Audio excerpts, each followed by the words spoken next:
Welcome back friends, MR Bangla news চ্যানেলের পক্ষ থেকে আপনাদের জানাই স্বাগত। নতুন নিয়ম অনুযায়ী আগামী অর্থবর্ষ থেকে কাটছাঁট হতে চলেছে সরকারি ও বেসরকারি কর্মীদের বেতন। বিস্তারিত তথ্য জানতে হলে ভিডিওটি অবশ্যই শেষ পর্যন্ত দেখুন। যারা এখন পর্যন্ত চ্যানেলটি সাবস্ক্রাইব করেনি তারা চ্যানেলটি সাবস্ক্রাইব করে নেবেন। ভিডিওটি ভালো লাগলে অবশ্যই লাইক, কমেন্ট, শেয়ার করতে ভুলবেন না। নতুন বছরের শুরুতে কেন্দ্রের তরফ থেকে জোর ধাক্কা খেলেন সরকারি ও বেসরকারি কর্মক্ষেত্রের কর্মচারীরা। নতুন অর্থবর্ষে সরকারি ও বেসরকারি উভয় ক্ষেত্রের কর্মীদের বেতনে কাটছাঁট করা হতে চলেছে। 2021 সালের নতুন অর্থবর্ষ থেকে নতুন পে প্যাকেজ সিস্টেম চালু হতে চলেছে।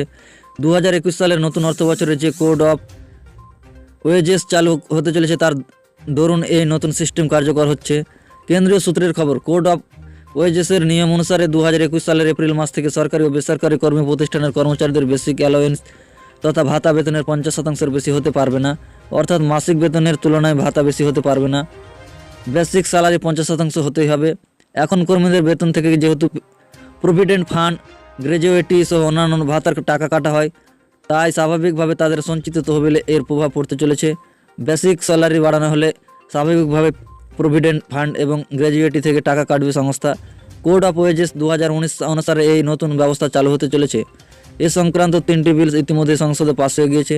এখন আগামী বছরের এপ্রিল মাস থেকে নতুন ব্যবস্থার কার্যকর করা হতে চলেছে। এর ফলে সব প্রতিষ্ঠানের কর্মরত কর্মচারীদের বেতন ক্রম পরিবর্তন হবে।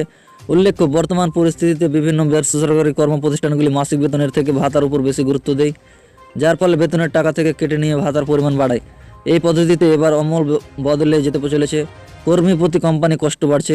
বেসিক স্যালারি বাড়ানো হলে প্রভিডেন্ট ফান্ড এবং গ্র্যাজুইটির টাকা বাড়বে। এর ফলে মোট খরচের পরিমাণ অন্তত 10 থেকে 12% হতে পারে বাড়তে চলেছে। এখনকার মতো খবর এই পর্যন্ত।